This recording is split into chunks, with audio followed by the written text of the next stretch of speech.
world. See,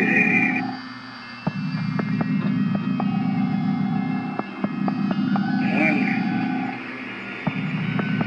person looks friendly.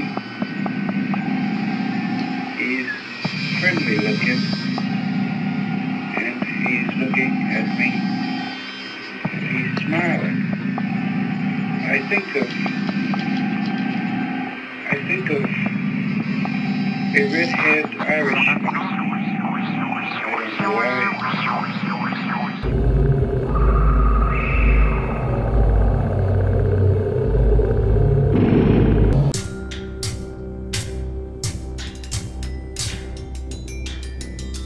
What is reality?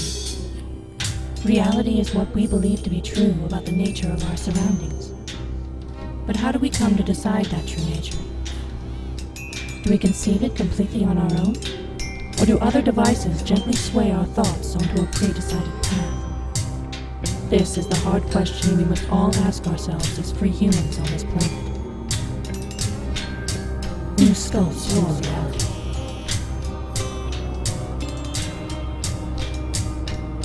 Reality.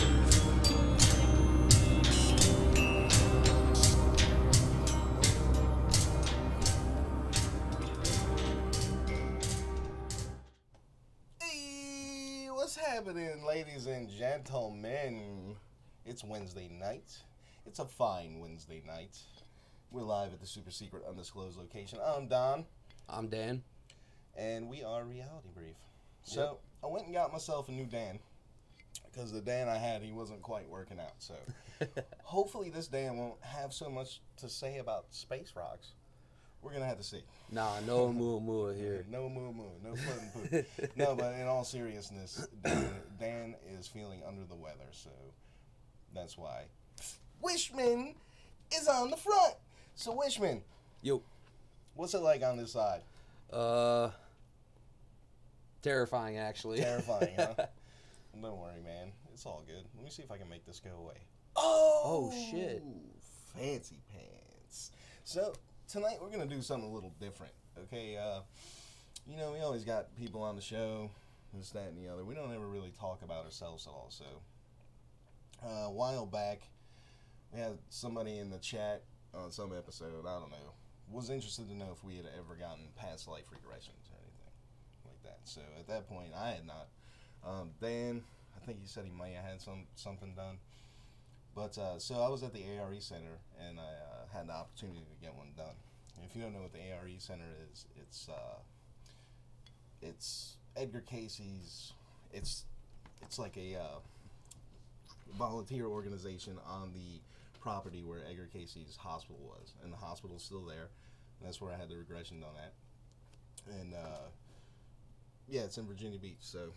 But we're going to get to that a little later. First, we do have just a few articles we want to talk to. And we're going to play that regression tape and all that. So, super secret special guest, moi. He wants to be it, but it's me. Yeah, you're right.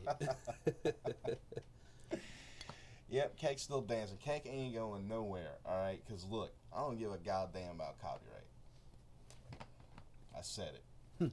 Keck is dancing on the show forever. If I have to go in and rearrange his eyes just Get to get all it through, kooky and you know what I shit. mean? It's not your Keck no more. It's my Keck. Change the color of his lips just to a slightly darker red. Yeah. All right, so first picture of a black hole. Pretty interesting. This is something that, you know, Dan Lyons would like to get up on, I'm sure. This comes from TheGuardian.com. The black hole picture captured for the first time in a space breakthrough. You know, I gotta say, I'm looking at this black hole, and I'm like, not impressed. Slightly unimpressed. I'm pretty unimpressed with this black hole. I mean, but I guess how good of a picture can you get of a black hole?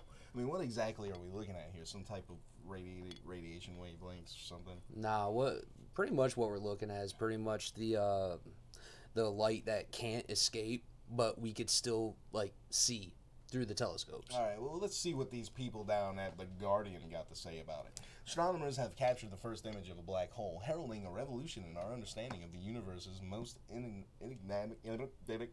I'm not doing this shit tonight. Go ahead. Enigmatic objects. Go ahead. Picture also shows a halo of dust and gas tracing the outline of a colossal black hole at the heart of the Messier 87 galaxy, 55 million light years from Earth. The black hole itself, a cosmic trapdoor from which neither light nor matter can escape, is unseeable, but the latest observations take astronomers right to its threshold for the first time, illuminating the event horizon beyond which... Sorry. You're good. All known physical laws collapse. The breakthrough image was captured by the Event Horizon Telescope, EHT, a network of 8 radio telescopes spanning locations from Antarctica to Spain and Chile. In an effort involving more than 200 scientists, Shepard Doleman, EHT director and Harvard University senior research fellow, said, "Black holes are the most mysterious objects in the universe. We have seen what we thought was unseeable. We have taken a picture of a black hole." Boom, there you have it. Space rocks, but actually holes. And not space rocks. Boom. New Dan is already working out better. We're talking about space rocks without them actually being rocks. It's fucking great. All right, continue, New Dan. Francais Cordova, director of the U.S. National Science Foundation and astrophysicist, said that the image, which she had only seen as it was unveiled at the press briefing she was chairing, had brought tears to her eyes. We have been studying black holes for so long that sometimes it's easy to forget that none of us has seen one, she said. This will leave an imprint on people's memories. I mean... You know what that reminds me of? I look at this picture and I think, Soda Crush! Or, yeah, or Like, super orange glazed donut flavor from Dunkin' Donuts. It's Cosmic Candy Crush, man.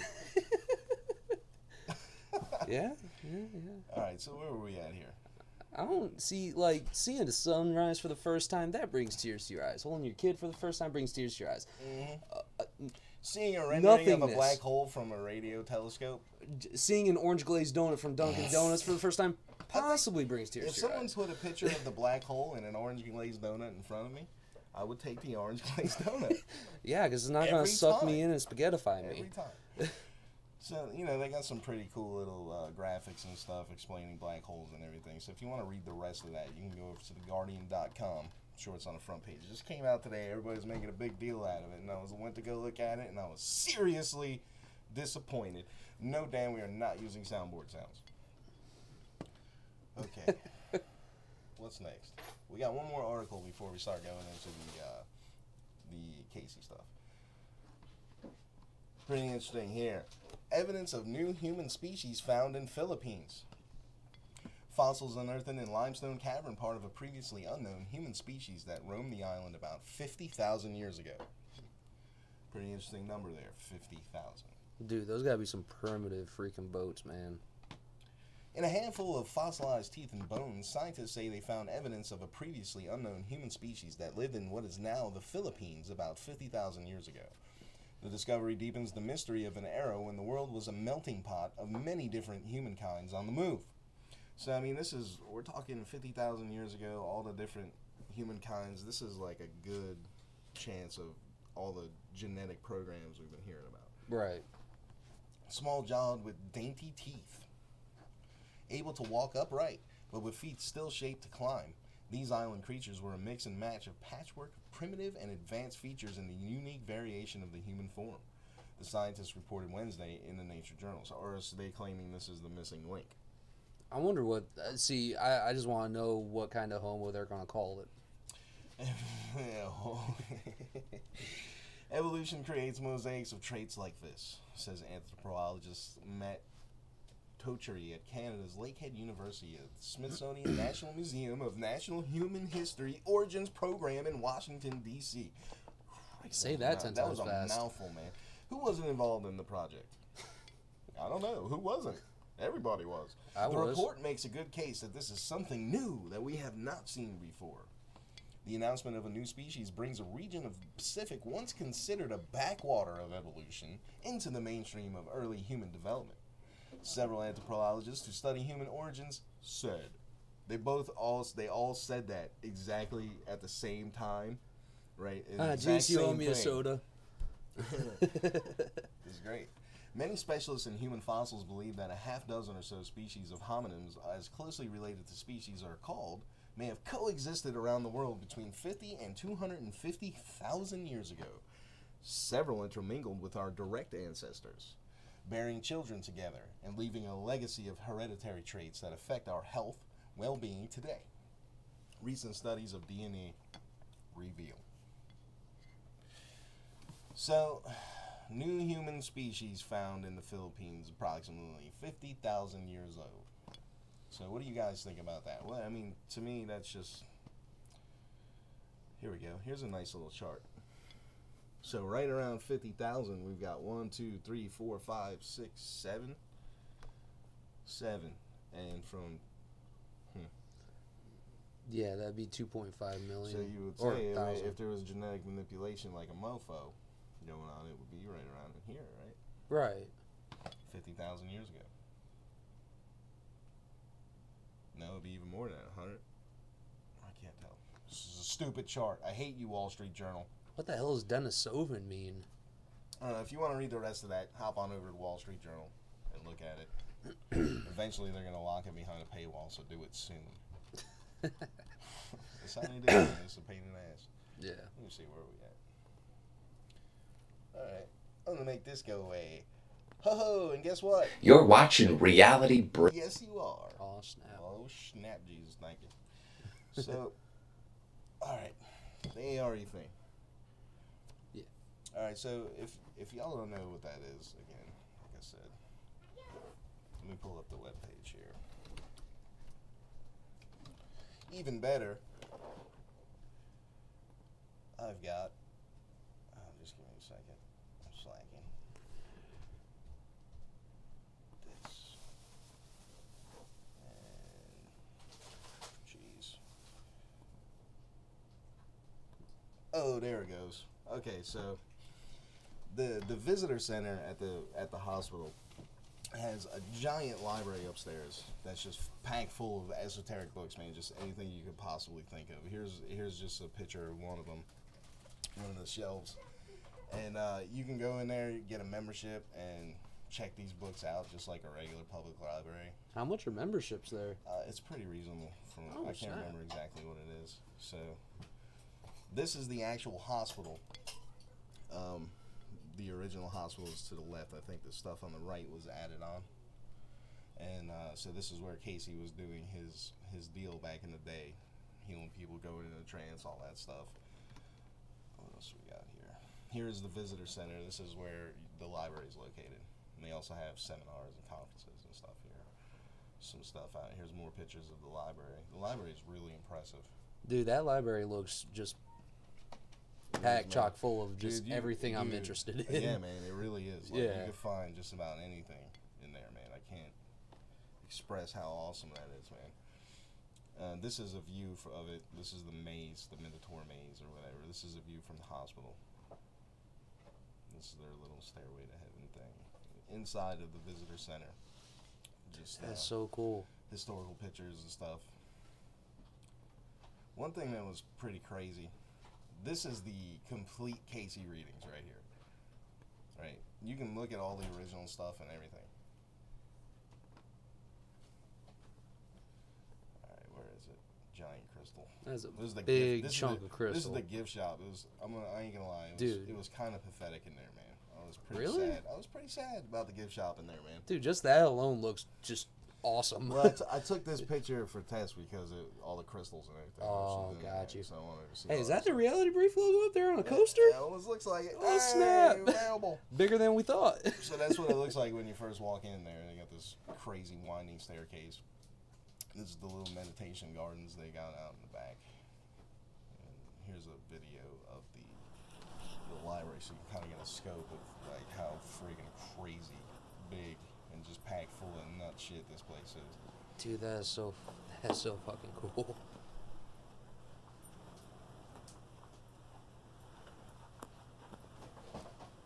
And you got just random selection of stuff. Anatomy trains.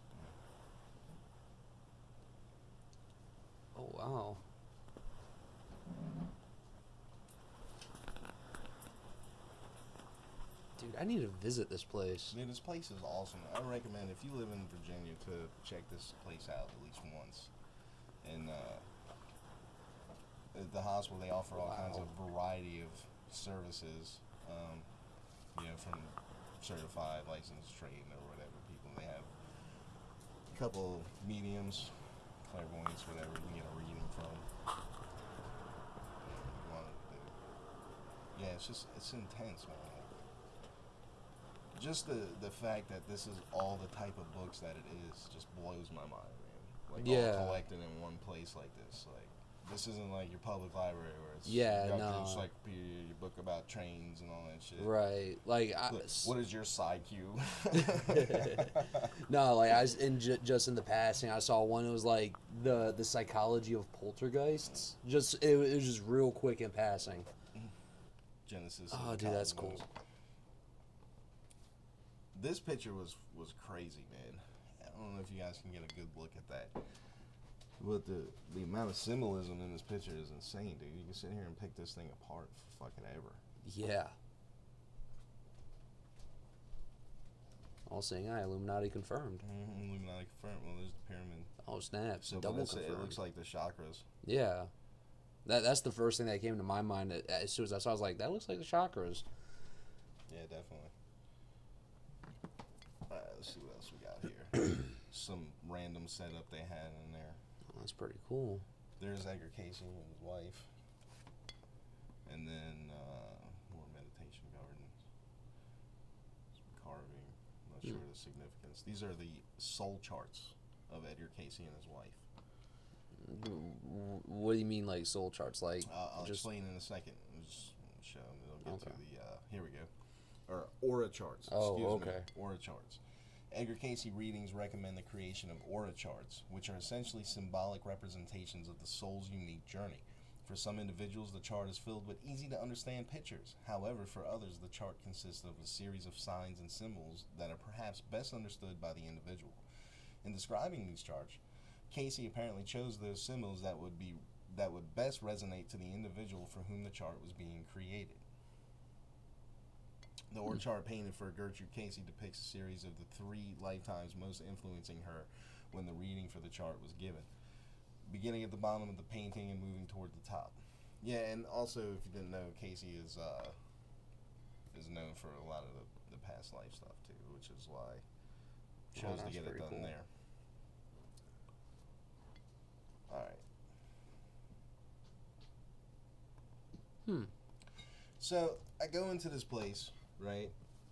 I get the appointment made. I go in for the hypnosis. Now this isn't like a typical hypnosis. It's not, or like you would think with a pendulum. It's more like you're familiar with guided meditations, right? Okay, you listen to someone and they kind of talk you into a deep state of relaxation, right? So this is essentially what this is. It was like a guided self-hypnosis. Now, the lady that did it was also a clairvoyant. So she, after the hypnosis part, she gave me a reading as well, a past life reading. So the first part where she's talking me in and everything, I cut that out. I'm eventually going to put that up on the channel for you guys as like, so you can listen to it, maybe do a past life regression of your own using the guided hypnosis that, you know, I paid for or whatever. Buy it once, free to all. Free to all. So we're going to do that definitely. So I cut all that out, and I didn't get a whole lot from the hypnosis session. I definitely got to the altered state of consciousness that I needed to get at, and I did see some things, but it was real dark and hard for me to see what I was looking at, which, you know, may have been for a reason. So I'm going to go ahead and play some of this. And now, just checking in with you now. If you like to continue in silence while I continue just to guide you, you can move a finger on your right hand and move your right thumb. Okay. Or if you'd like to speak. Sorry. I can't get past nothing. You can't come past nothing? Did you go to sleep at one time? Maybe for like a second. A second? I definitely got to the point where I was supposed to, but I just can't get anything. Okay. Tell me if were you able to picture or sense anything happening at all, or? A lot of flashes of stuff. I couldn't really tell what it was. Flashes? Yeah, it was, I can't even begin to describe it, what it was. Color? A lot of black. There was a Black. hole. There was a hole with some light. It was a hole of light? There was like I could tell there was light emanating from somewhere. Mm-hmm. That's about it. It was a whole lot of black, a whole lot of moving images that I couldn't really make out going down fast. Did it look like a movie, like a screen of movie? No, it was just like moving images. I couldn't even begin to explain to you what it was I was looking at. Okay. All right. Moving images. It was just like something was there and it was just like moving. Oh. It was like I could see it clearly as it was moving down in front of me, but I couldn't comprehend what it was I was seeing. You know what I mean? Like, I can't explain it. I could see it clear as day, but I couldn't explain it to you. So after that point, she tried a different method, which was a little bit more successful. Like Downloading? I don't know if it was downloading, but I was seeing something that I didn't know what it was, and they were moving in sequence. Like, I would see something go down and away, I would see something else go down and away, I would see something else go down and away. Okay. That's not unusual. Let's see. You want us to try to go deeper in another way, or would you like for me to tune in? Which one would you like? Which one do you want to try? Say deeper in another way. What does that mean?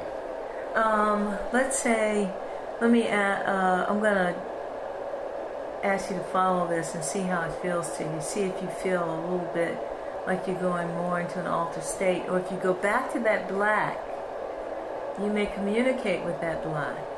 You know, and you're either telepathically, as if you're telepathically, and say, what are you doing, and how can you help or move? You know what I mean? Yeah. I mean, I was definitely in that state. I got to that spot, but I did hear something, something about 30 minutes ago. I don't know, was that someone talking in another room?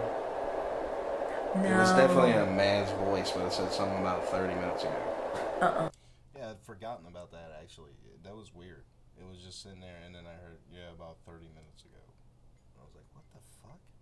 And in the room, it's a old hospital, so there's rooms next to rooms, and like someone next door might be getting a massage, right? Someone over there might be getting some chakra work done, or something, right? Or some acupuncture, right? Yeah. So that's what I assumed it was, but it definitely wasn't in the recording. It definitely was not in the recording, and she said that she didn't hear it either. So I don't know what that was about 30 minutes ago. No. There's two women next door, and I have that thing on. And usually, if I hear somebody talking, that kind of disturbs me. But no, I guess you could tune in and see if you can pick anything up. Okay, are you sure? Or let me try it again. Let me ask you something. If I were to ask you to focus your awareness on the energy, on the space in between your eyes, could you do that? Focus your awareness. Can you feel the space in between your eyes and space?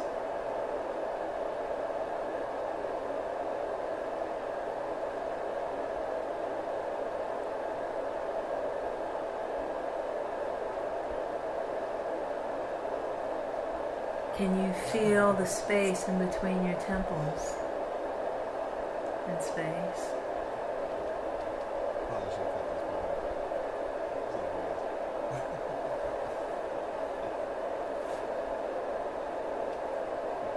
I don't know what you mean by that. Okay, that's pretty out there. Okay, head, but could you?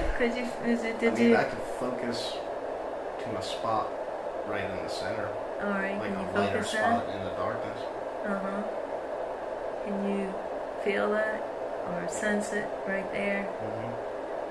Do you see a light right there? Or light behind the eyes? I see. It's it's like a hazy light. Okay, Like hazy, a grayish light. grayish light. It's a gradient from bottom to top. The top being black, the bottom being the lightest part. Okay. Ask for a response from the light. A yes. What does a yes response look like? And you might sense or feel or see the light change. You can ask telepathically. What is a yes response from this light?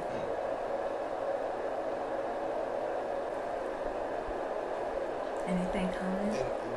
Just No. more weird images I can't. Weird images? Yeah, like, well, I had one that was ovals, stretched ovals. Scratch numbers? Stretched ovals. Like, and it was, the Ovals. light was in the ovals going up, and then there was a dark part that came down in between. I mean, they weren't really ovals, but that was the best way I could describe it. Go back in for a minute, and this time, because you're a mechanic, you see, you recognize, that's how you... It was like wispy, almost. Like this. Like, is the only way I can really describe it. Like, there was contours, and there was, like, oval shapes kind of in it, but it was more, like, wispy. And it was a lot of grays and light grays and blacks. You know how things work, you know, more than words. So you can move beyond, move up higher, move above it, look down. Ask for that body to come to you of another life, or just a flash, or a symbol of your past life. Let it come flash your life immediately before this one, a symbol. Just keep moving beyond it, or deeper, above it, below it, tell it to move. And I'll wait for your response.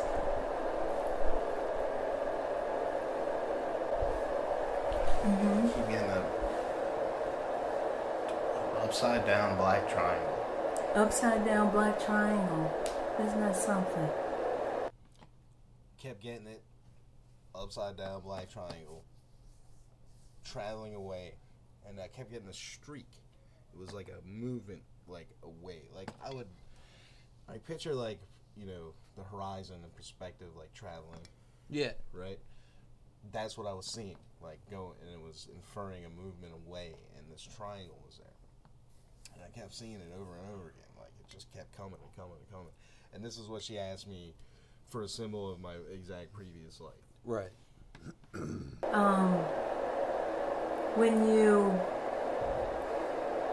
Can you move in deeper into that triangle? I'm going to tune in, but I just want to see if you can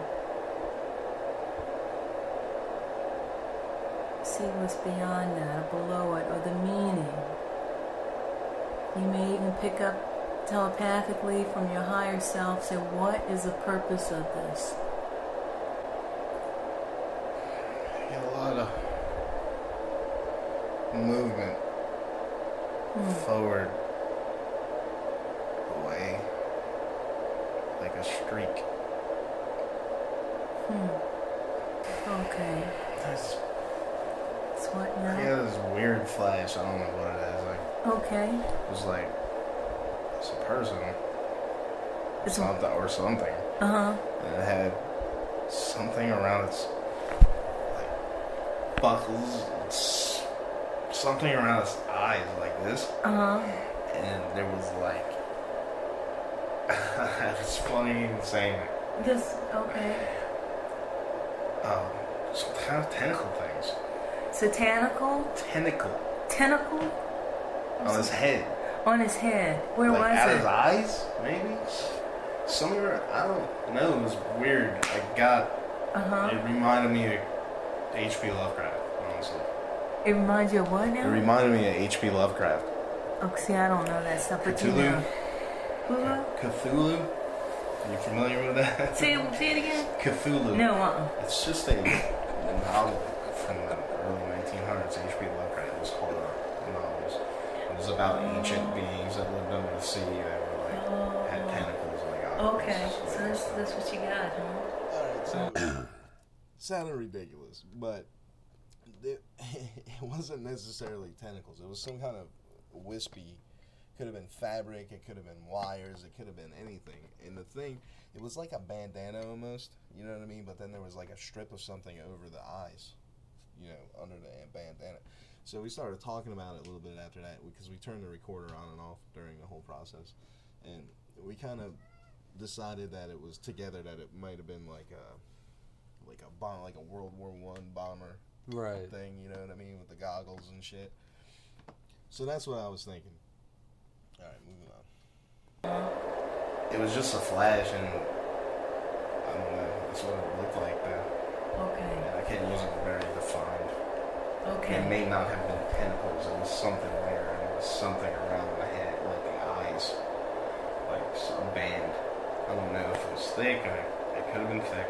It may have been like a bandana. It was a solid color, blue. Blue? Other than that, it was just a triangle and a streak. Like a streak. Coming to a point. Oh, coming to a point. Like a streak. Like a, like something shooting away and then off in the distance or something. I see. Like perspective, you know what I mean? Horizon perspective.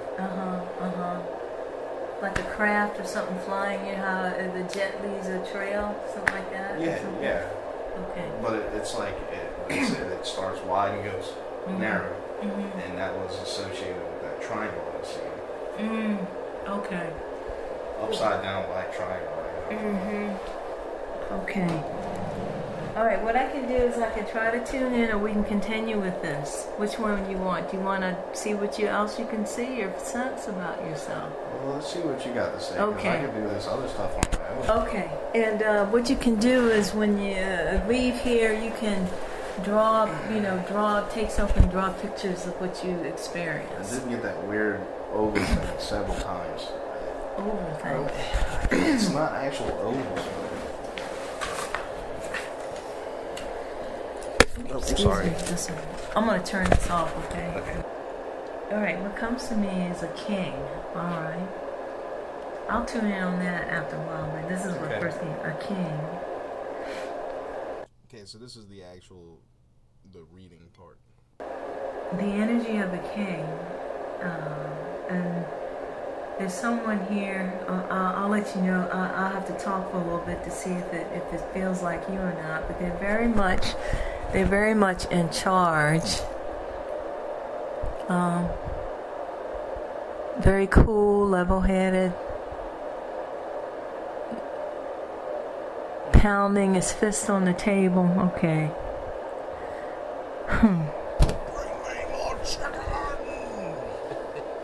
Oh, cheese doodles. There's a little one.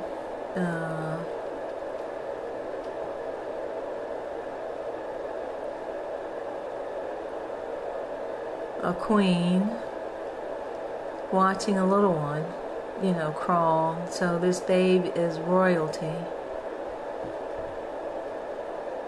Let's see where you... And I feel you're watching this. I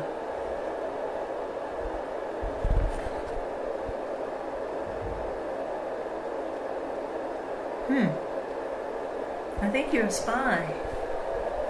It's like you're watching this interaction, this family, this royal family, king, queen, feels very Victorian, and you're watching, and you are pretending to be like a hand, like a gardener or someone just watching, but you are a spy, and You become very disenchanted with your work because you it's like you're a spy for another country. No, it's somebody that wants to take over that kingship or whatever, you know. And you're the spy, but you're becoming very disenchanted because are you falling in love with a woman or what? You have this strong sense of justice, and there's some confusion of how this works. You know, like is somebody you're thinking is somebody going to die or what? And you see the queen is not so very. I don't know. I think out in public she's very loving, but not so much. She seems like she's not that morally straight. And I think she's having affairs, and I think the king, you empathize. You don't like either one of them, really. Wow. But you are in like this moral dilemma of what do I do? Do I report to... I'm trying to think, are you reporting to a priest or of somebody that you heard of, you know, Cornwallis? I don't know these folks, but it's like you're reporting to them. You're thinking about leaving and joining like a tribe of warriors, you know, like outside of you don't want like a structured military kind of thing. You want something like warriors, like a rogue. Rebels. Yeah, there you go. You would go along with them. I think you just want out of it all, the structure and this, because you see both sides are wrong. The people who you're supposed to be spying for. Just as bad as who I'm spying on. Huh? Just as bad as who I'm spying on? The people I'm reporting to are just as bad Well, as I who think I'm spying on? you feel like they'll be just as cruel, like there's no way out. It's kind of like, I don't know if I think about today, like Syria, Afghanistan, you know, it's like, you're going to have the same tyrant come in, so what is this about? And you recognize the humanity in all of it. It's like, where are the bad guys here? Or who are they? Even though you did not respect the woman, she was having affairs and all that, but you say, okay, yeah, right. And him, I think that he was, all right, he was not sexually interested. He was gay maybe or something, but there was something going on there where they both recognized that it was so much they could get from one another, and they just went their own way. And you recognize that. There's no judgment.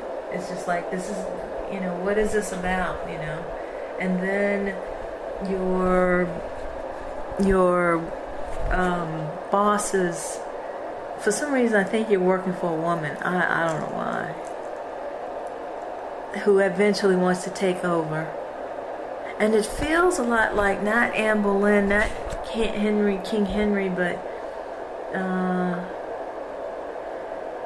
I've never seen Game of Thrones, but it's kind of like that. Have you seen that show? Like, who's a good guy? I don't know. I think everybody's too complex. No, there's no black and white. Yeah, there's no black and white.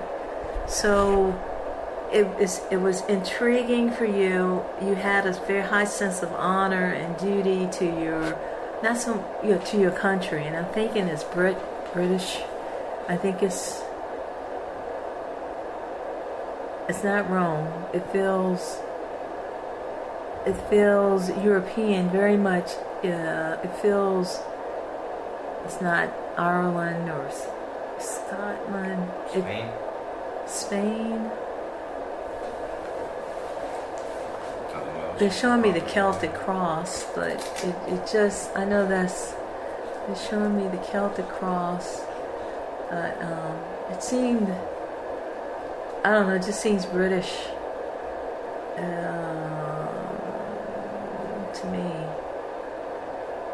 Alright, so I didn't do any research into this one, right? It didn't really strike me too hard. But from what I can gather at it, the more I thought about it, it felt like maybe I was working for the Queen, and then I was ended up being like, "Fuck all y'all," and ran off and joined the Irish Resistance. It's a noble cause. You know, that feels like me. Right. You know what I mean? Yeah. All right. So if anything else, what she told me seemed like an accurate description of some shit I'd fucking do. For the most part. Because the Irish and of course British, the Celtic, I think they were I don't know, but it's something about Celtic cross and the British, and you just like you just wanted to. I think you did. I think you joined like a rogue, because I see a guy on a horse, and I think this where that. Mask or something, but I see a guy on a horse, and okay, you said Spain, so let me move away from that, because now they're showing me Zorro and all that, so I don't know. I don't know about that. I don't. Yeah, and I started to wonder if maybe that thing that I saw, the bandana type thing with the cloth or whatever it was coming off the back, might have been something like that, because then she started talking about Zorro and shit, and that, you know, come to think about it, that's kind of like Zorro, man. Yeah, what kind I of. saw, Yeah. it was because it had the eyes. Yeah. So who knows? But we didn't really go into much further into that. No, so I'll leave that. I'll just leave that with you, that part. And let's see. What else? I'm gonna pass over that unless you want me to go deeper into that. Let's see No, what. that's okay. Okay, I'll pass over that. And let's see. Let's see your work.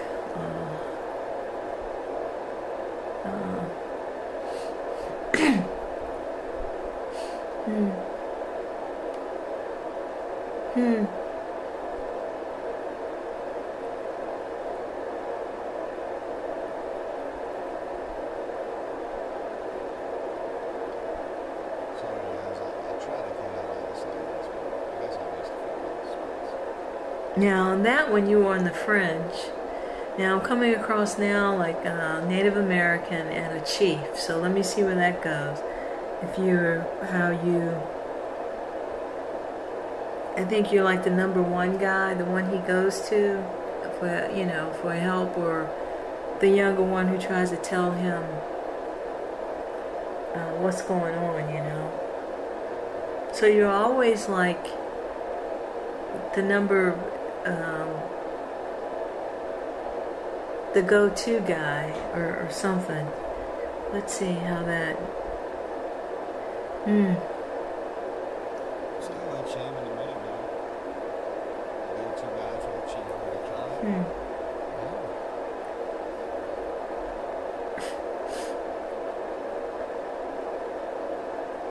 Okay, this is like a shortcut, but it may sound strange.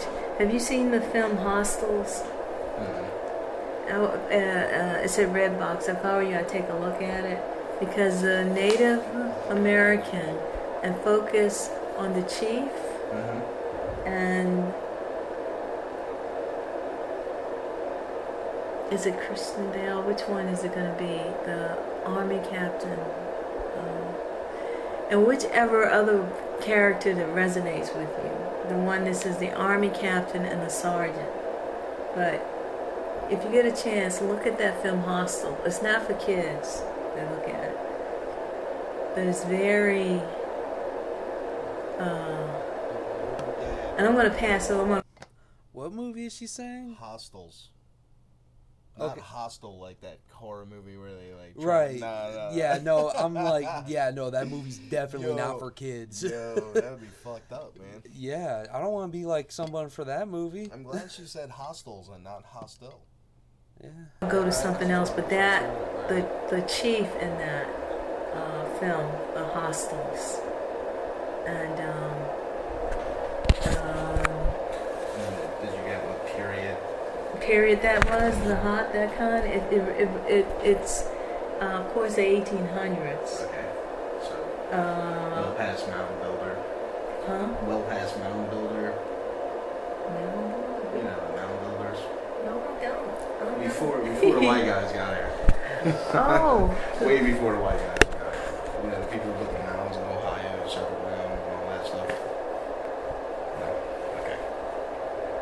But the 1800s, that was the wars, like Custer and all that Yeah, kind of stuff. the Mound Builders were before white people got here. Oh. Well before. Oh, but this one, they are. Okay. If they're showing me this, they are here. But it's like they're trying to take over and they've captured and So this we're and talking that. about, 1800s, or maybe even 1600s. Well, I'm gonna pass over this. This right here, what I was talking about, what I was feeling and sensing, 1800s, All right. 1890s or something like that. So that'd be like, I don't know. they're running around trying to kill them out, kill them all. Mm-hmm. Wounded Knee, maybe all that kind of stuff. Yeah, remember before. I think you were at Wounded Knee, to tell you the truth. One of I the. do have a wounded knee. Oh, you do? Yeah, I broke my knee like 4 times. I'm sorry. No, I mean, everything's relatable, but it's like I think you were at Wounded Knee. Yeah, Wounded Knee. They talk about that in that film too, a little bit, just a little bit. But if you look at a documentary or something on Wounded Knee, you might have a sense of something. I hear the rebel yell,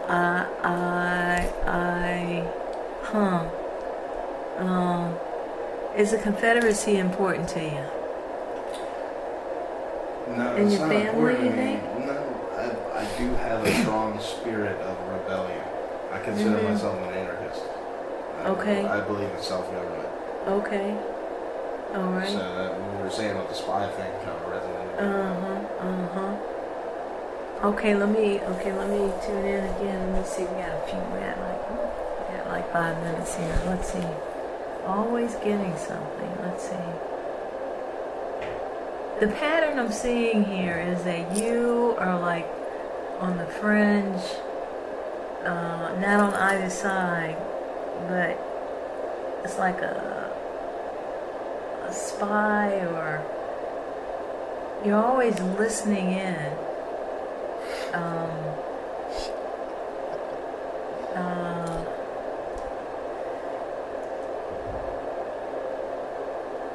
Okay, here's one where oh, let me see it. Let's see. I'm sorry. Alright, what's up? All right, so you're in the same room with this woman. Where is she in relation to you? Is she like across She's the sitting table? as close to me as you are. Like, I'm laying in this thing, and she's sitting like right there, and I'm like laying like this. Right. Got you. Is she like hand on your arm, hand on your She shoulder? didn't touch me. Okay. She didn't touch me. She looked away, closed her eyes a lot. Right. Okay. I just wanted to ask. Okay.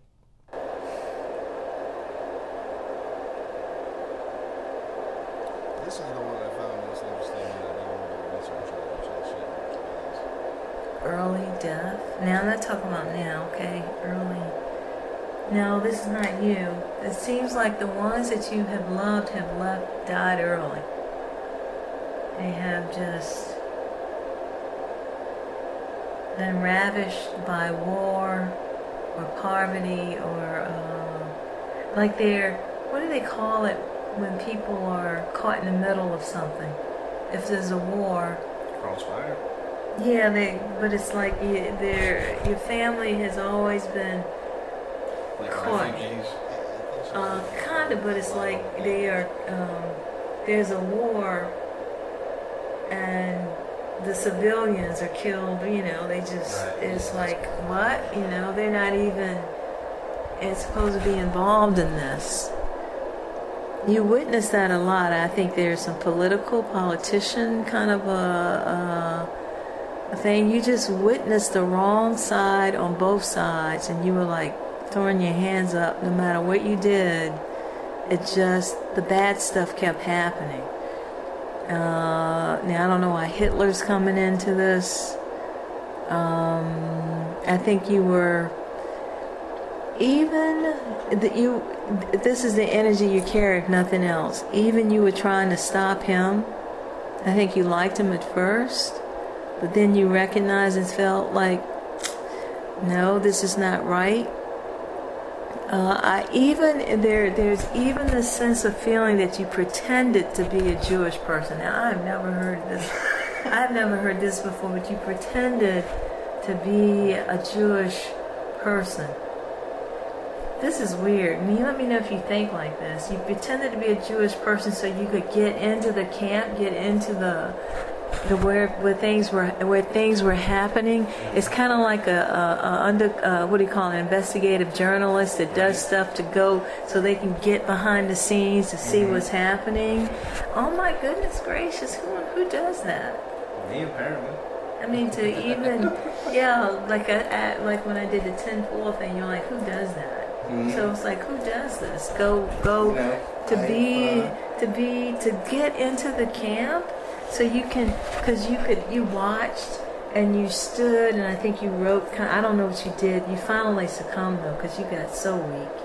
And I think everybody around you, the ones that knew, you know how you lift up their bodies. I think you were lifted up, and you were very much adored. I think a woman fell in love with you. You fell in love there. You had a family there, but you were like, I mean, who can fall in love in a camp? But you did it. That it's like you went undercover. Oh, there you go. You went undercover and to Jewish thing, thinking that not only to report it, but to feel what's happening. You wanted to feel something. You were always there for the I don't want to say underdog, but for the oppressed. And you would, if you could pass as black, I mean, if I don't sense that era, but if you could pass as black, he would do it just for. And who would do that? You know, so that's what I picked up on. I'm gonna turn this off, okay? Okay. Just nothing on. Would stay also with the jet. That kind of. All right, so yeah, it was pretty crazy. It was a cool experience, definitely. It's pretty fucking trippy. When I got home, I started doing a little bit of research, and one of the first things I did was try to figure out this black triangle. Who would do that, man? I guess me. So, you know, the first thing I was thinking was that it must be some sort of, you know, emblem on a plane for some type of, you know, Air Force or whatever, right? So I started looking at it. I couldn't find anything like that, World War II era or whatever. Because when I got this triangle, she was telling me to focus on my previous incarnation. My very previous one. So I'm assuming that, right? Then I'm thinking, well, she said that, you know, I liked Hitler at first, but then I didn't like him. So I'm thinking, well, maybe I was associated with Thule or something like that, right? So I started looking into all their symbolism. Can't find nothing. So just for shits and giggles, I fucking Google search black triangle badge, right? And this is what comes up. You guys are gonna get a kick out of this shit. Okay, black triangle badge. The black triangle badge was used in Nazi concentration camps to mark prisoners regarded asocial or work shy. Those considered asocial included thieves, murderers, nomads, Aryans, and who engaged in sexual relations with Jews. Women deemed to be asocial, including prostitutes, nonconformists, and lesbians.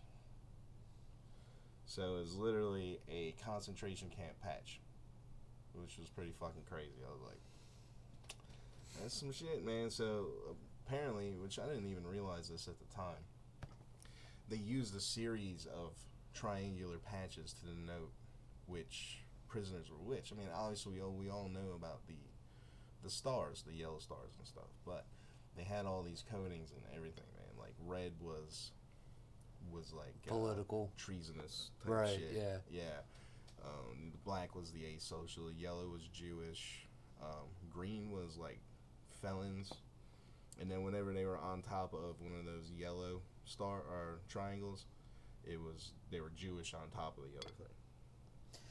Fuck, dude. Yeah, they had a pretty fucking insane categorizing system here, man. It was pretty fucking nuts. So yeah, that was an eye opener when I saw that for sure. It's like, wow, that's, you know, pretty crazy. So then I went a little further and I dug in. And now listen, I'm not saying this dude is me or anything, or I was this dude. But either way, this motherfucking dude was a badass. So we're gonna see what this says here. This guy, Witold Pilecki. Witold Pilecki. All right, so pronunciation. I don't know what those letters mean. Code names: Roman Jezierski, Tomasz Cerwinski, Dra, and Witold. Okay, so he's a Polish cavalry officer, intelligence agent, and resistance leader. He served as a captain with the Polish Army in the Polish-Soviet War, Second Polish Republic, World War II. He was also co-founder of the Secret Polish Army, a resistance group in German-occupied Poland, and later a member of the Underground Home Army. He was the author of Witold's Report, the first comprehensive Allied intelligence report on Auschwitz concentration camp and the Holocaust. He was a Roman Catholic. During World War II, Pilecki volunteered for a Polish resistance operation that involved being imprisoned in the Auschwitz concentration camp in order to gather intelligence and later escape. While in the camp, he organized a resistance movement and informed the Western Allies of Nazi Germany's Auschwitz atrocities as early as 1941. He escaped from the camp in 1943 after nearly 2.5 years of imprisonment. He took part as a combatant in the Warsaw Uprising in August-October 1944. He remained loyal to the London-based Polish government in exile after the communist takeover of Poland. He was later arrested for espionage in 1947 by the Stalinist secret police on charges of working for foreign imperialism, a euphemism for British intelligence.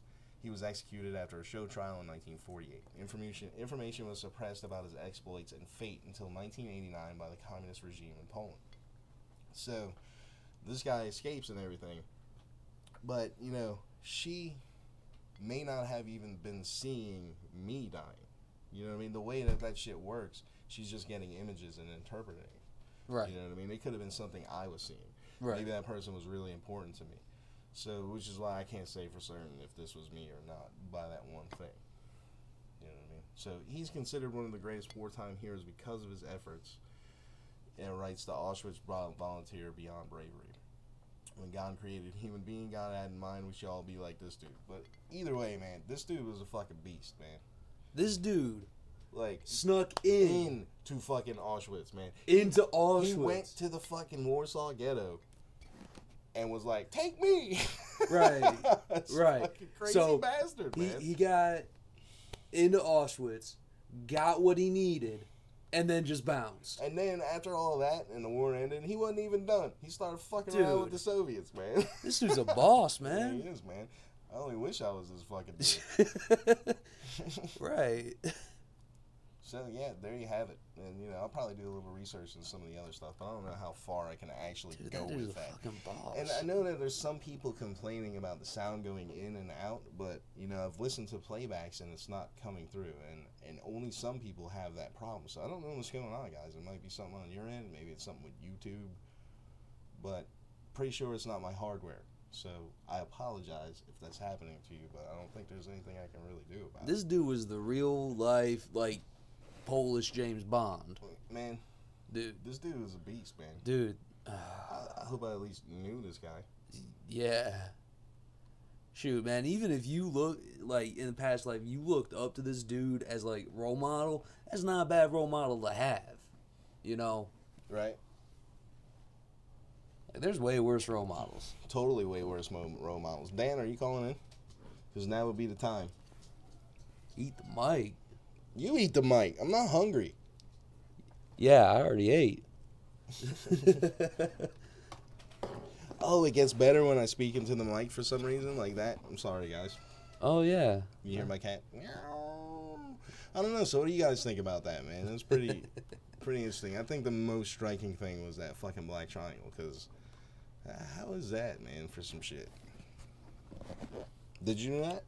Nah. Did you guys out there listening to that? You want to talk about it? Give us a call. What's the number? 528 some shit. Hello. What's up? Hey. Oh. What's going on, guys? Oh, Dan. Listen, Yeah. man, by the way, next week, don't even bother coming. Because I got a new Dan. And shit. He's better than my old Well, Dan. you're just going to have to teach me how to run the board then. So how you feel, man? You feeling any better? Yeah, a little bit. Yeah, it was some kind of stove stuff, man. I don't know. Like, we ordered Vito's. Lori did get sick. I got sick. So, It was I a don't know, stomach man. thing, huh? It was something. Ah, Yeah. It's some bad Fucking, pepperoni. speaking of Cthulhu, I woke up in the middle of the night feeling like Cthulhu was coming out of both ends. It was pretty gnarly. nice, Ooh. man. You gotta love it when Cthulhu comes out of both ends, dude. So, man, Yeah. what'd you think? You were listening? Yeah, we What'd were you- sitting here listening the whole time. What'd you think, man? Man, if that's the kind of person you were in a past life, that's fucking badass. And you Dan know, on the fucking, you deserve a lifetime of peace after living through that. Yo, yeah. Dan on the phone. You get it? Yeah, Anyway, there's like 3 people in the world that got that, so sorry, guys. But, yeah, I mean, it sounds like some shit I'd do, doesn't it? And I think she was reading more than one lifetime too. She like was. I think It was that three- she it was was 3 getting separate. kind of a scattershot view. It was definitely at least 3. You know what I mean? Uh-huh. So, I don't know. And the way that shit works, there's no telling exactly what. Because, like, she'll get pictures and people, and she has to determine, like, who's who and all that shit. So, I don't know. It's pretty interesting. I don't know if I'd do it again, necessarily. I don't know if I'd get much benefit out of doing it again. But I'll definitely go Maybe to if you were try working it, with the same person and you went deeper. right? I definitely want to try that, the guided self-hypnosis thing again. And you guys out there, you'll be Maybe able to it- try that, too. Maybe a healthy dose of scopolamine will help. Oh, no. We'll have, Fuck that, man. we'll have to get in touch with their handlers in Tavistock. You tripping. So what's up, dude? Scopolamine. What's on the melon tonight, man? Dude, what's up? What's on the melon tonight? What's going on? What you Well- thinking about?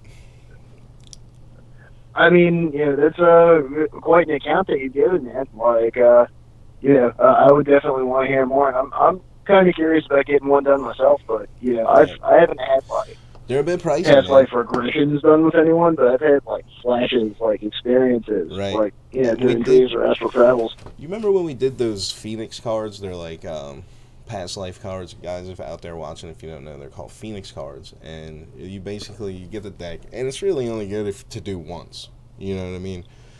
Basically, you put the cards out on the table, and then you pick like a certain amount of them, and then like you find which ones you're drawn to, and then it'll give you like a time period of like Yeah, you had to like draw 6 or 7, right? yeah, something like that. I can't remember what it was, but I remember we got a lot of the same ones, and the reason I was asking her about the mound builder thing is because I got that mound builder card first. That was like my main one that stuck with me was the mound builder card.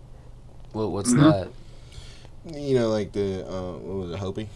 Oh, Was it gotcha. Hopi? Like the Serpent Mound. Like northeastern, like Ohio. Central American Indian. Yeah, Oh, gotcha. yeah. But no, The robot what's struck me because I remember during the experience that I had, it had something to do with my kids being taken away by robot soldiers. And yeah, that all was I, that all, one. all I remember is being an old, Hmm. That was that gnarly kind of a hand younger one. wife. That was that gnarly hand one. That was one that we shared. Yeah. Yeah. So I mean, what's on your mind other than that? You got Other than nothing- that, nothing well, the about black it? hole pics are pretty cool. I'm glad you guys brought that up. Yeah, well, I figured I'd at least bring that up for you. Fucking space rocks. Yeah. Or lack of existence of space rocks. Yeah. I don't know, the Google AI ethics panel thing kind of threw me for a loop. So I didn't really get a chance to read that article as deeply as I wanted to, but Right it on. seems that there's some upheaval at Google over their AI policies, and I think that's relevant to our core subject Yeah. matter, and it Please. doesn't involve space or rocks. please rebel against the AI, Google. There should be only Please. one Yeah. policy against the AI, and that's don't have it. Well, man, AI is not. It's not black and white like the Game of Thrones.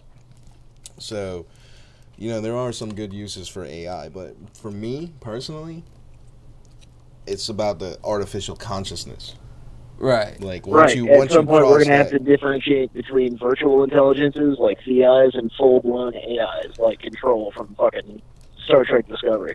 Dan, Right. we got a request for you to talk about your Nordic encounter. Or was that no? Mine. That was you, right? Did you have a Nordic encounter, Dan? Yeah, man, we talked about it that one night. I don't remember, man. I'm sorry. Shoot. Yeah, we were talking about. Yeah, we talked about that on a recent episode. Oh, we did talk about I it. forget Yeah. which one. But you may have had a Nordic encounter too, didn't you? Possibly. All right, tell us about that, Zach. Basically, I was asleep and I had this dream where I woke up because I heard this weird sound in the living room, and first instinct, middle of the night, hear a weird noise that shouldn't be there, grab the gun, rack one up, So I go out in the living room and there's this tall woman, like tall, blonde, like physically perfect and like no blemishes, no nothing, just perfect in every way. And I ask her, I'm like, what the hell are you doing here? And she looks at me and she doesn't say nothing. And I ask her again, I'm like, what are you doing here? And I raise the gun. And the gun went just slightly back. The gun went back just enough so that if I pulled the trigger, it wouldn't fire. So I'm like, okay, that's weird. Racked it, made sure it was good, and I hear this voice in my head, and all it just repeats is the blonde directive, the blonde directive, the blonde directive, and I'm like, what the hell, So I raise the gun up to shoot, and the gun slightly back just enough to not go off again. Well, I keep hearing it's repeating. It's like punching me in the brain, blonde directive, blonde directive, blonde directive, So I start thinking to myself, I'm like, this is a dream. This has to be a dream. So, and it feels like someone has their hand on my brain like this and is just slowly going like this, right? Mm-hmm. And it's like, everything starts tunneling. And I'm like, this is a dream. So I'm trying to force myself to wake up. And I'm like, and it's like trying to keep me in the dream almost. But I'm trying to force myself to wake up, and I feel it like this, right? And like, it literally just around this area of my head. And I finally wake up. I'm only able to get like one eye open at a time, and I was up for like an hour after that. When I woke up, my hand was on my gun, like on my bed, like this. Really? Yes, my hand was on my gun. It was out of its holster, and like I had it ready to go. And holy shit, man. Yeah, and for about like an hour and a half after that, like this like pressure feeling was on my brain, and then it went away. And I was able to go back to sleep, but it was like, dude, it is like, dude, that's fucking insane, man. Yeah. do you remember That sounds physically going to lay legit as fuck down? to me, man. what'd you say, Dan? Waking up with the gun in your hand. Do you have any recollection of physically going to lay down, like after the encounter? What? Do you have Do any you remember going back recollection to of bed? laying down after the encounter? No, none whatsoever. That's fucked up, man. Holy You know shit. what? And did it feel like she Go was reading home. you? Did it feel like you were being scanned the whole time that you were in her presence? Dude, Like there was information being taken from you? I honestly can't tell. It's just weird, like pressure on my brain. I don't like. Yeah, like a psionic force field? Yeah, kind of like that, but it was like just slowly like on my brain like this, and it stayed, man. Like it was crazy. Doesn't that piss you off? Yeah, motherfuckers coming in and telling me what I should be doing when I'm trying to be asleep. I mean, it's certainly rude to interrupt your sleep. Yeah, man. Yeah. You know, dude, it is. Abduction is a crime. Okay? We punish people Yeah. and they go to jail for abduction. Why should a fucking ET be able to do it willy-nilly? I'm not Go saying the fuck home. I'm not saying it was an abduction experience. It was just an encounter experience, I believe. I'm just saying, man. Like, I mean, it either certainly way- qualifies as a home Either way, invasion. exactly. Right. Breaking and entering is Yeah. a crime. Yeah, just because you can phase through the fucking door don't Yeah. mean you can Beaming and entering, whatever. And this is why I have such hard time with people saying, "Oh, good, all aliens are good, they're great, they love everyone, they want enlightenment," but yet they're breaking into people's houses, Right. looking at them in the shower, fucking. I'm trying to be serious. All It's the, all funny, the, but the, I'm trying the to be way serious. you wash your man. legs is really weird, by Look, the way. you know, fucking Well, I mean, taking them humor doing is a coping experiments on 'em. mechanism for dealing with subjects that we find difficult to deal with, right? And the idea that any of us are completely vulnerable to somebody from a type 2 or type 3 civilization just waltzing in, Right. Well, you know, the fact that they could be watching me while I'm fapping, you know, that's not cool. Yeah, Right. I mean, you know, that like the next anything morning, they could scoop you. You could be on a Right. walk through the fucking woods, Yep. and the next thing you know, you're on a crash somewhere getting God knows what being done to you, and then you put back. But these are good guys, right? David Politis These are style. good Yeah, guys. I'd hate to see the bad guys. Christ, man. Like, and the next morning when I woke up and I was able to like get my thoughts together, I looked up the Blonde Directive on Google. Like, you know, the most. It sounds like an L7 album. Like, I looked it up and all I could find was Blonde jokes. blonde jokes and Nordics. Let's see. Let's try adding some other words in there and see what happens.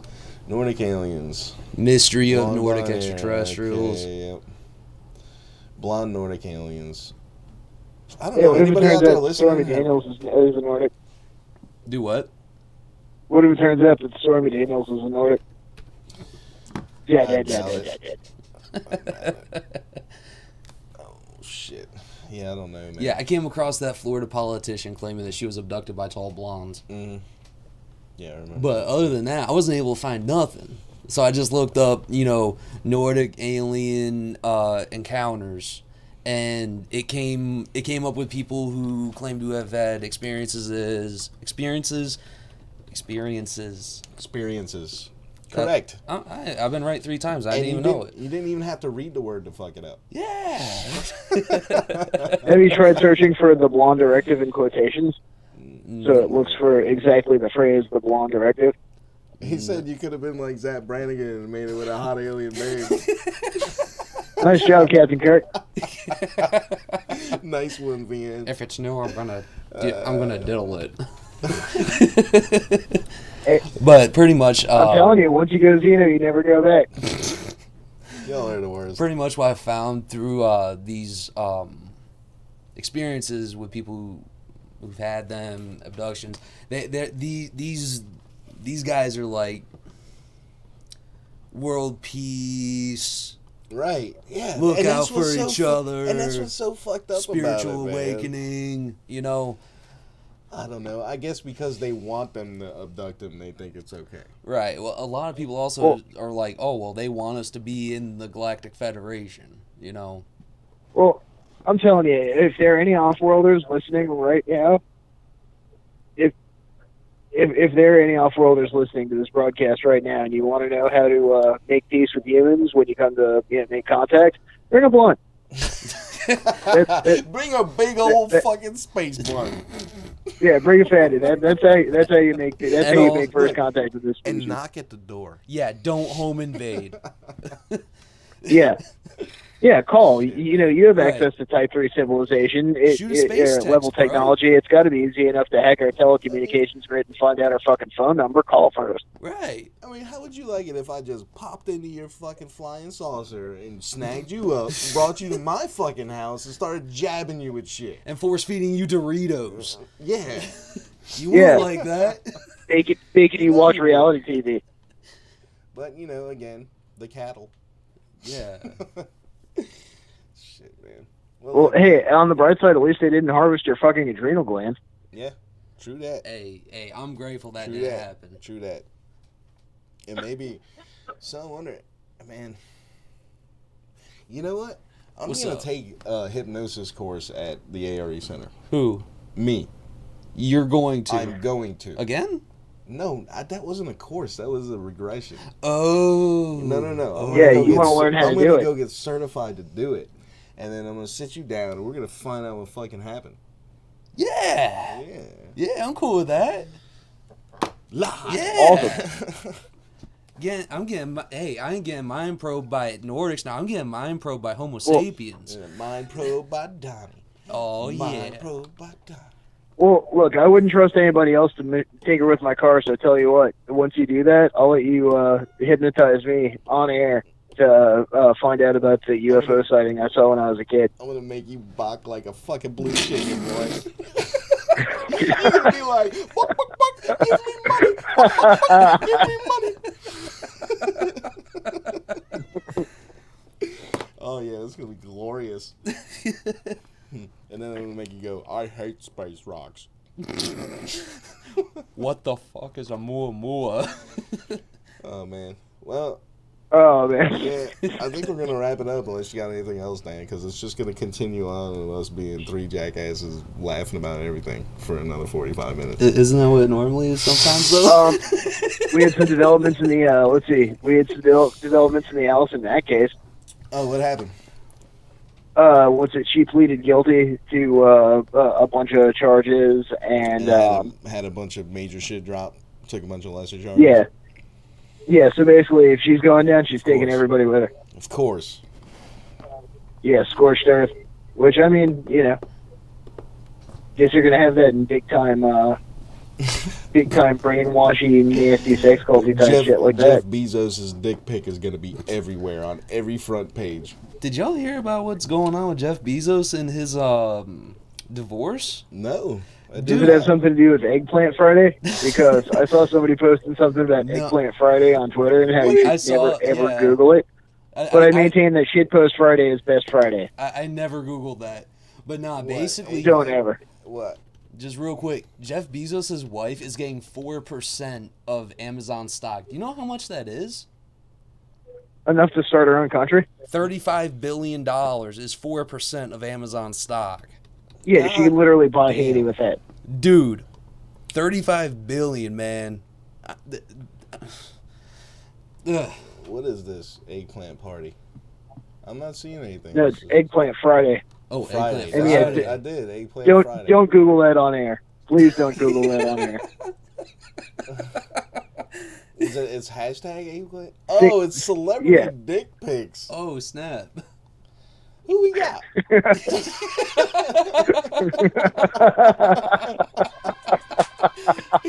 Hey guys, I know all the women out there watching this are dying to see these dick pics. They don't get enough of them in their inbox as it is. They gotta see celebrity dick pics. Yeah, I told you not to Google it. Oh, it's not.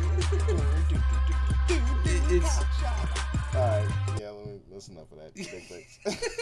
Look, I don't want to look at them either, guys. I don't know what I did, but I guess, you know, if you get something in your inbox, you just... Are you curious? Look, ladies out there watching, I know you get them. Do you look at them or you just delete them? I mean, yeah, do you, like, shame them? This curves to the left too much, you stupid fuck. You know, like, or whatever, like, it's so tiny or what, like, what do you do? I don't know. I never got a dick pic.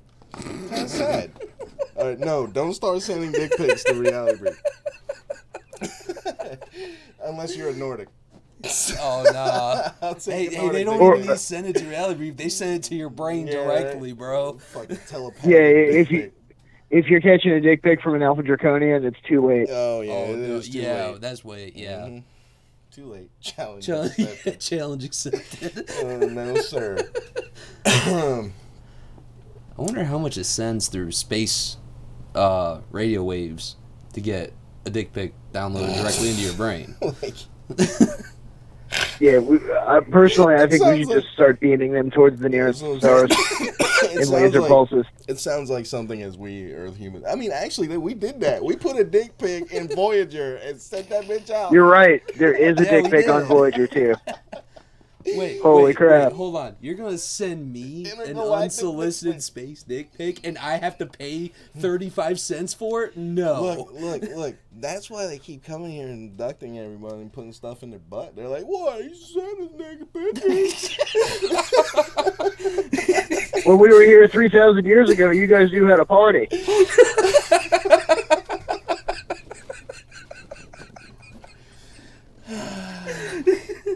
No, this show is something else, man. If we got any fans, we've lost them now. Either that or, you know, I mean, at least we're keeping the hardcore ones. Yeah. See what happens when you have super special guests? Yeah, man. I've never been a super special guest on my own show before. Have How's it feel? How does it feel to be a guest, Dan?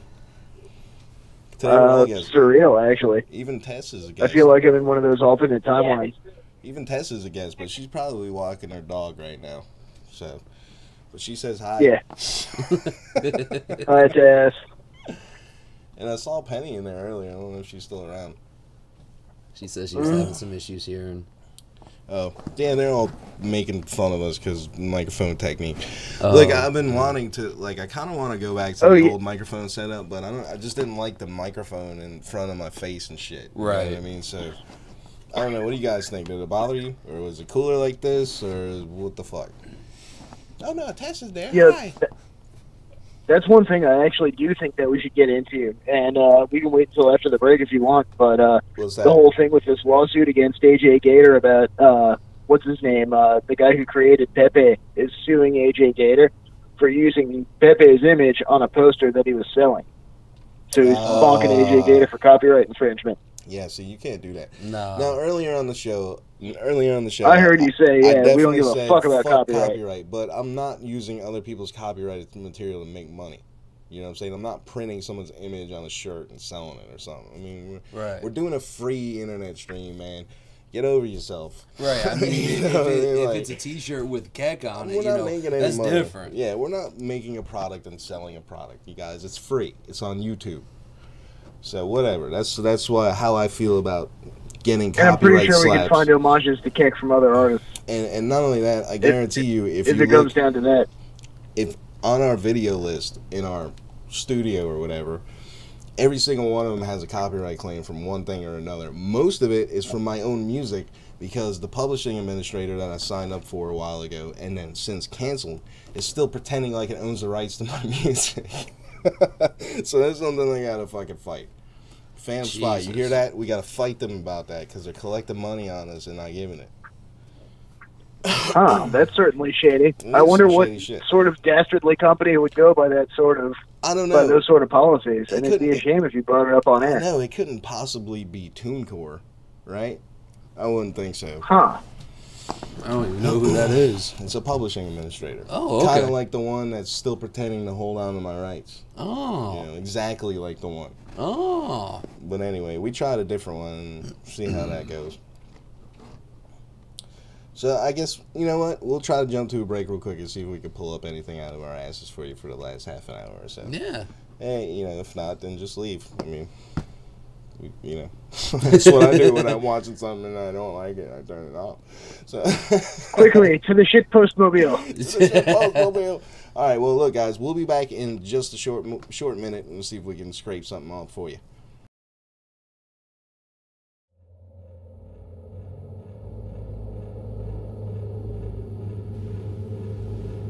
Hey guys, it's the real Space Jesus here. None of that blue chicken bullshit. You're watching Reality Brief.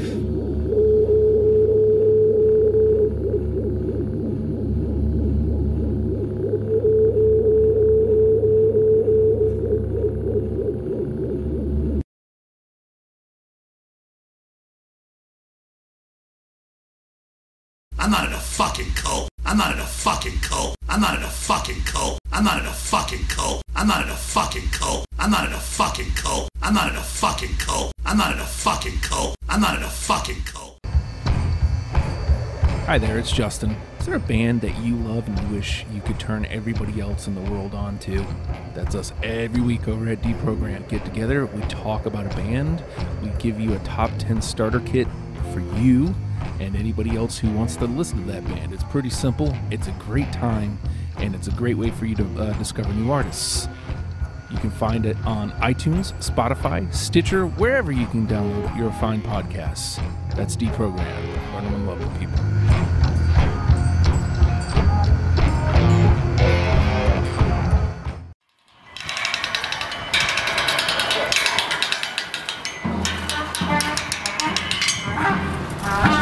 After the break, how to survive an encounter with a telepathic spider. And is your neighbor involved in black operative mind crime? Ways to find out. Find out on Reality Brief. Can you hear us now? Can you hear us now? Can you hear me now?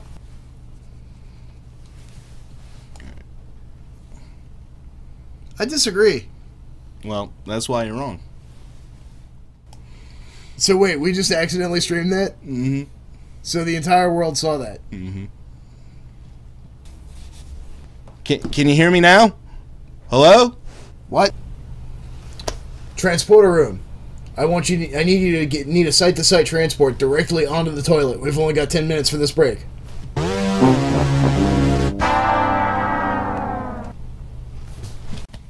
Man, I told you to speak into the microphone. Blue chickens. Look, they're gonna be moving into your neighborhood. They're gonna be passing your laws. They're gonna be teaching your kids. You know.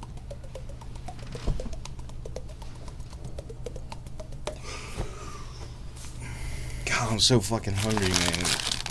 I haven't eaten dinner yet. My ass. Okay. Hello? I don't know if it's working, Dan. It probably isn't. Shit, man.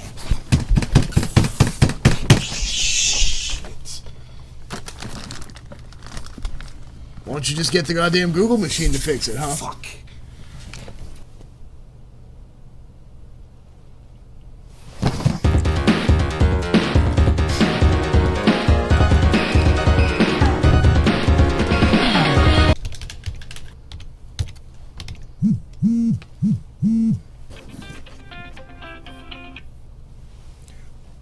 Hello? Whoa. What do you mean it's on fire? What?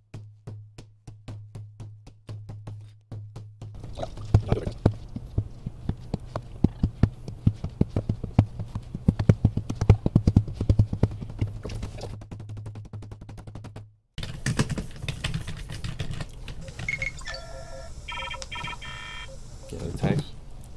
Is it them? Shit! Go.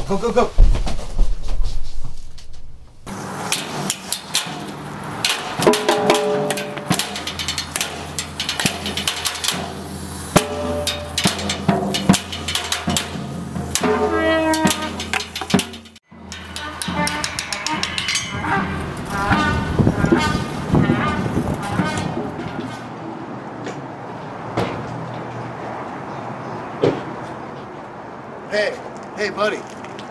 Want to buy some memes? This one's banned in the EU. Only $10 for the dank ones.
Hello. What's up? We're back for the second one ever, and we're gonna talk some more. And I'm Don, and I'm here with New Dan and Old Dan. And unfortunately, this is Old Dan's last appearance on the show. He's been replaced by New Dan, who knows how to talk about space rocks without them actually being rocks. It's like a space rock, but it's a black hole and not a space rock. How you feel about that, Dan? Old Dan. He's not talking to us no more. I'm not talking to you. No, I'm here. I'm here. Oh, hey, Rochelle. How you doing? So, what's going on, guys? We did manage to. Oh shit! Okay, so if you guys didn't know, Alex Jones is being sued by the creator Pepe the Frog for selling Pepe posters on InfoWars. Okay, so let's check out the best parts of the 159-page deposition about Pepe the Frog. That face screams guilt. Okay. Pepe the Frog is a symbol of free speech. There's now a movement to try to control and own symbols that have entered the public domain and public use. And so now I see it as basically a tombstone of free speech and fair use in the Western world. So I see it for what it is, from this perspective of corporate fascists. So let's back this up a minute. Okay? This guy created this symbol of free speech, right? And it's his. You can't just take it and sell it.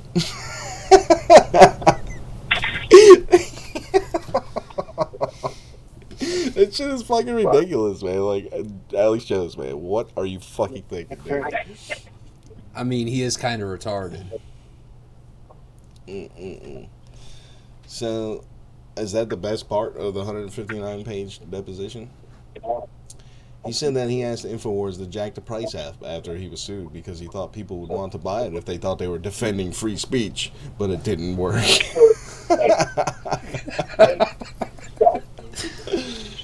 Oh man, that's gold. That's pure gold. Yeah. Well, there's not a whole lot of interesting. Dan, what's going on over there, man? Out of 159 pages, that's the only interesting thing there? Well, thanks, motherboard. That was a great best parts. Fuck. So I think there's more if you scroll down. I did. It goes into another article.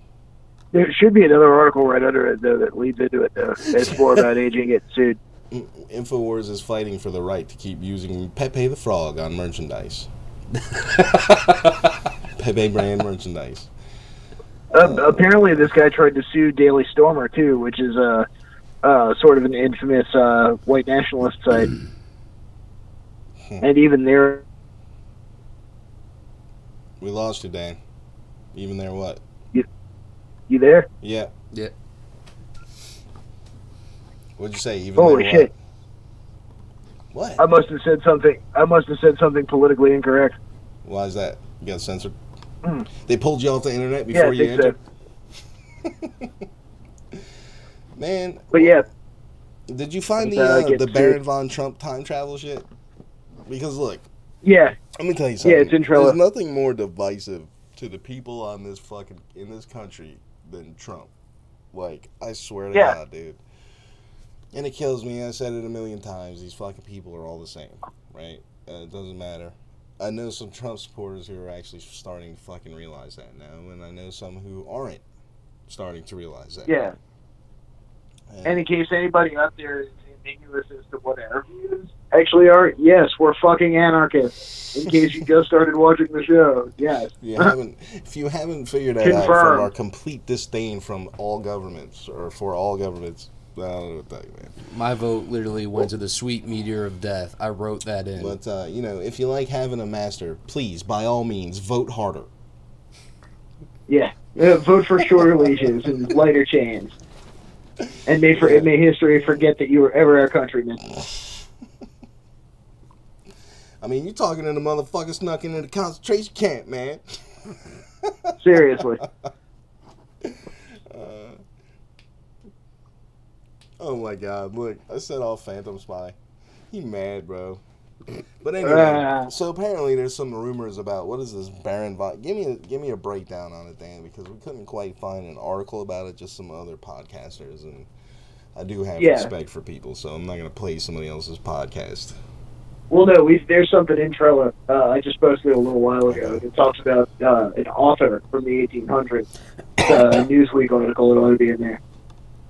But yeah, there's this apparently a writer from the late 1800s, early 1900s that predicted that a man who lived on Fifth Avenue in New York, where Trump Towers is located, would be elected president, and nobody thought that he was going to be president, but then he was. And apparently it predicted that there was a guy named Pence in his cabinet. Really? Yeah. Fucking interesting, man. Dude. Okay, Ingersoll Lockwood, an American political writer, lawyer, novelist, combined a unique mixture of science fiction and fantasy in his novels from the late 1800s. Two of his most popular works of literature were illustrated in children's stories, focusing on a peculiar fictional character whose name rings a bell in 2017, Baron Trump. Trump, an aristocrat... What? A rich kid. Dude. That's a rich kid. Alright, so y'all aristocratically. Buy me some reading lessons. Wealthy young man living in Castle Trump is the protagonist of Lockwood's first two fictional novels, the travels and adventures of Little Baron Trump and his wonderful dog Bulger, and Baron Trump's marvelous underground journey. The little boy, did the wonderful dog... No, I'm not even going to go there. You all seen the meme with the peanut butter. Right. The little boy... That's my fault. The little boy has an unending imagination and a very active brain, is bored of the luxurious lifestyle he has grown so accustomed to. In a twist of fate, Trump visits Russia to embark on an extraordinary adventure that will shape the rest of his life. Lockwood's final novel arrived in 1897, titled The Last President. Bro, I've seen that picture. That looks exactly like be Baron so Trump. lucky. Yo, that is Baron Trump. You know what I mean. There are some incredible connections to be made for the first family in the United States in Lockwood's novels from the turn of the 19th century. For starters, the main character's name is the same as President Donald Trump's son, albeit spelled differently. Trump's adventures begin in Russia and are guided thanks to directions provided by the master of all masters, a man named Don. That's right, I am the master of all masters. Before leaving for his voyage through the unknown, Trump is told of his family's motto: the pathway to glory is strewn with pitfalls and dangers. Illustrations from the novels depict Trump dressed in lavish old-fashioned clothing and jewelry as he departs from Castle Trump and begins his voyage heading to Russia to locate an entrance into alternate dimensions. But by Lockwood's third novel, The Last President, things become even more eerily linked to the present day. The story begins with a scene from a panicked New York City in early November describing a state of uproar after the election of an enormously opposed outsider candidate. The entire east side of the state of uproar. Police officers shouted through the streets, warning city folk to stay indoors for the night. Mobs of vast size are organizing under the lead of anarchists and socialists and threaten to plunder Not real anarchists, though. Yeah, those anarchists are socialists. And to threaten to plunder and despoil the house of the rich who have wronged and oppressed them for so many years.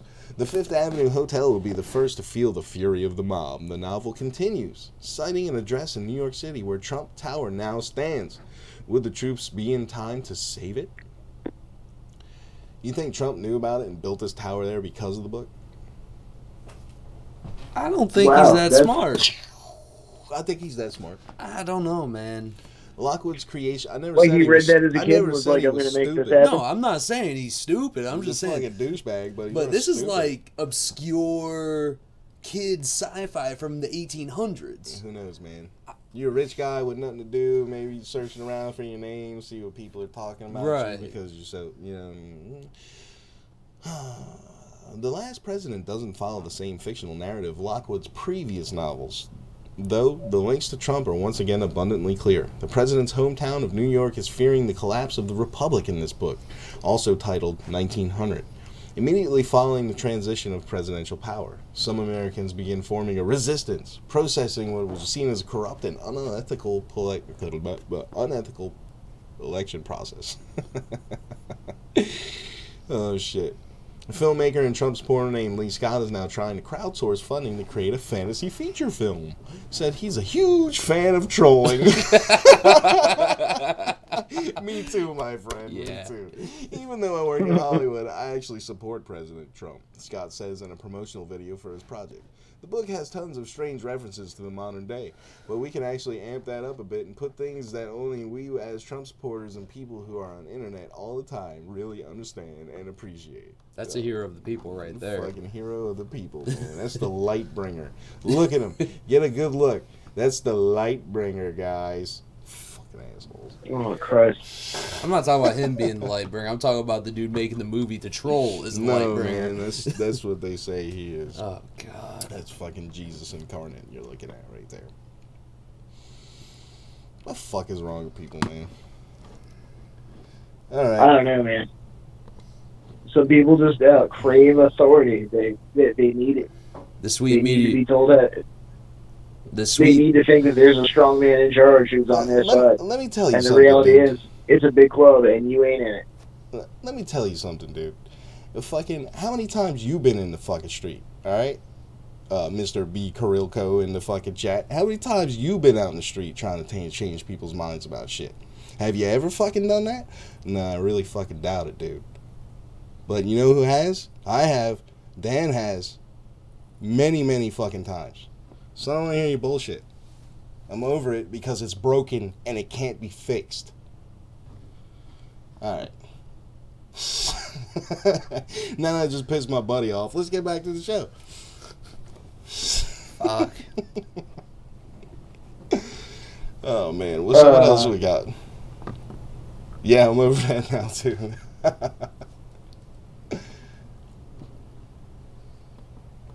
There's definitely some more stuff in the trailer. Yeah, I'm trying to get there now.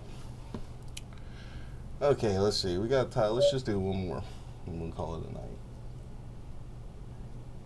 You know, I had heard a while back, actually, I think it was on Coast, where someone was talking about that Trump himself was a time traveler.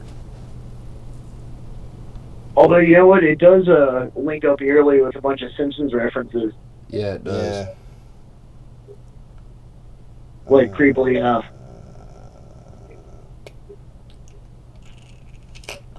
What's this adrenochrome shit? Is this something new, or is this just like, look, it's adrenochrome? Actually, this is something that a friend of the show posted in the group earlier, and I thought, hell, let's talk about it on air since we talk so much about aliens coming to Earth to harvest people's adrenochrome. The drug of the elite. They attain it by torturing children. You know, it's pretty funny. Did you see that movie Maze Runner? No, actually, I haven't. Alright, so basically they got all these kids in this maze, and they're like scaring the shit out of them, all this, and they're harvesting their blood. But in the movie, it's for some kind of virus. These kids are like immune to the virus or whatever, so they harvest the blood from them because they're trying to find a cure or some shit. But they're like totally doing this kind of like, you know, it's like an The only way to weed out the adrenochrome. weed is they have to run through a maze. Yeah, and they're like getting chased by these fucking crab monster things and all this shit. So basically, it's just like a process of getting adrenochrome. You gotta scare the shit out of the kids or whatever. So it's produced of the oxidation of adrenaline in mammals. The chemical concentrates in the body during times of extreme fear and terror. Like when a strange woman appears in your living room in the middle of the night? Yeah, Then you wake up with Like your gun. when you're the victim of a home invasion or a B&E? Over the years, many testimonies of people who have survived Illuminati sacrificial rituals, high-ranking government officials, and people who have witnessed their kids being subjected to high-level pedophilia and Satanism have all came forward to share their experiences. Many of them share the same story over and over again. They say the cabal or the Illuminati, these high-ranked politicians, bankers, businessmen, they all take part in Satanist rituals in which they subject a person or even many individuals to unbelievable levels of torture and trauma. In most cases, spirit cooking Batman. In most cases, they prefer torturing children as they consider them to be pure and to produce high-potency adrenochrome. Okay, this is why these people are. That's why these people are so involved in child and sex trafficking, pedophilia and child sex trafficking. Of course, this is not only part of their rituals. What you have to realize is that these people, these elite Satanists, they do not torture and kill children. No, they do. They also do offerings of organs and blood. They rape children. They chopped off their heads. But in most cases, they seem to harvest the blood. Damn, where the fuck did this come from? Yeah. It was posted in the group earlier. I figured let's talk about it on the air. TheTruthRevolution.net. Oh God. But you know. So it's not a sourced article at all. Not sourced I think we should leave that caveat that there's no actual sources on this article. Yeah. No author that I could find. It's also French, so you can't really trust that. Well, you know, but I'm big on let's not shoot the messenger. Like, case in point, that Google thing that I posted earlier, even though it came from a lefty site, Fox.com, I still posted it because nobody else was talking about it. Right. So, and I think that's a core principle of our show, right? Like, we're willing to entertain stuff no matter how far out it is, no matter where it's coming from. And shit needs to stand on its own merit or not. But, you know, I think there's a thing to journalistic integrity about not shooting the messenger. Listen to this. Adrenochrome is synthesized by the oxidation of ephedrine. In vitro silver oxide is used as an oxidizing agent. Its presence is detected in solution by a pink color. The color turns brown upon polymerization. I swear to God, I remember someone talking about some pink shit, like in a syringe, on the show, like one of our guests. You remember anything about that? Like somebody being injected with a pink substance? Yeah, something like that. It sounds pretty not waffeny. Several small-scale studies involving 15 or fewer test subjects conducted in the 50s and 60s reported that adrenochrome triggered psychotic reactions such as thought disorder, derealization, and euphoria. Researchers Abram Hoffer and Humphrey Osmond claim that adrenochrome is a neurotoxic, psychotomimetic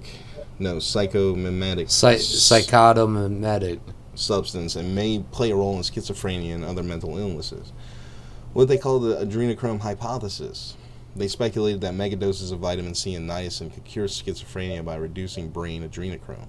While the treatment of schizophrenia with such potent antioxidants is highly contested in the literature, and adrenochrome is not currently believed to have any psychedelic properties, a number of recently published papers consider Hoffer's paper a landmark contribution to the notion that impairment of what's now termed the antioxidant defense system seems to play a role in schizophrenia.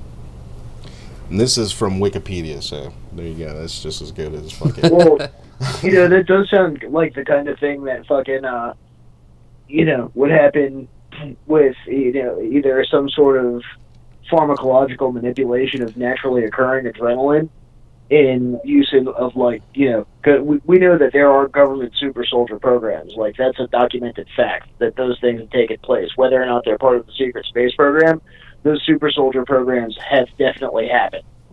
And so it sounds like if there were some case to be made for people harvesting adrenochrome and trying to turn it into some super soldier serum, you know, that's something that I can absolutely believe that the government is doing. How about this? I had no idea about this either. Author Hunter S. Thompson mentioned adrenochrome in his book Fear and Loathing in Las Vegas. The adrenochrome scene also appears in the novel's film adaptation. Yeah, that's the scene where he takes it and Benicio del Toro... Beautiful fucking kiss, man! So, yeah. In the DVD commentary, director Terry Gilliam admits that his and Thompson's portrayal is a fictional exaggeration. In fact, Gilliam insists that the drug is entirely fictional and seems unaware of the existence of a substance with even a similar name. That sounds like a game of cover your ass for me. Yeah, man.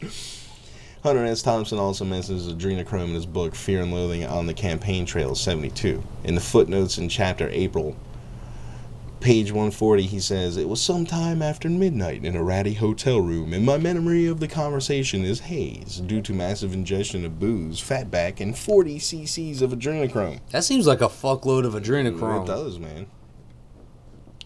Seriously. Okay, how about this? this? Well, like, the you know it's been used in super soldier shit, too. I'm saying, like...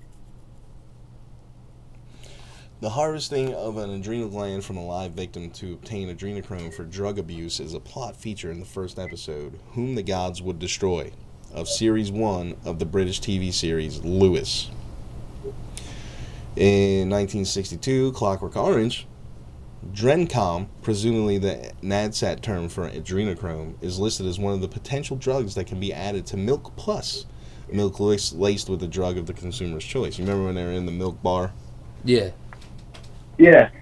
The Red Moloko, Red Groovy. Velocet, Syntamask, Drinkrum. And the motherfucking Sisters of Mercy had a song called Adrenochrome. Did you know that? I did not know that, man. Did not know that. Well, it's definitely something that's been spreading mimetically through culture since the late 70s, at least. Yeah. And I wonder if that's not something that's a byproduct of, just like the LSD revolution was something that came out of the hands of the CIA. Well, you gotta think. Maybe that's something that came out of CIA mind control programs as well. So, which, I mean, it's documented that those things fucking went down. Yeah. Like, that's not just conspiracy theory shit. Nope. Like, that's something that went fucking down, that you can prove, that you can nail to the fucking wall. Mm-hmm. Well, Hunter Thompson did do some political stuff, right? And he's heavy into drugs, right? So if he's on the political campaign trail and he's heavy into drugs and they were using adrenochrome in the elite circles, it's possible in my mind that he may have been exposed to it then, right? That makes sense. Yeah, absolutely. I mean, he was, probably favored by some very powerful people, and that's why he got as big as he did. Mm-hmm. I could imagine that. Yeah, just imagine the shit that he took to the grave. God only knows, man. All right, well, I think we're gonna wrap it up with that, man. I think we had a decent show. I think we got to a decent bit of stuff there. Yeah. And you guys, there's nothing else in trailer that you want to go over? Nah, I think I'm about at it. So, Don, I'd like to thank you for coming on, Don. Oh, thanks, Don. It was nice to be on your show. So, yeah. I'm the super speaker, special guest day. I don't know if you caught that bit. Yeah. Thanks for having me on our show, guys. I enjoyed sharing my experience with you guys. I hope you enjoyed it. I hope maybe you can take something from it. If not, whatever. Like I said, hopefully soon I'll have that guided hypnosis up for you guys to try out yourself. It'd be pretty badass. And see you next week.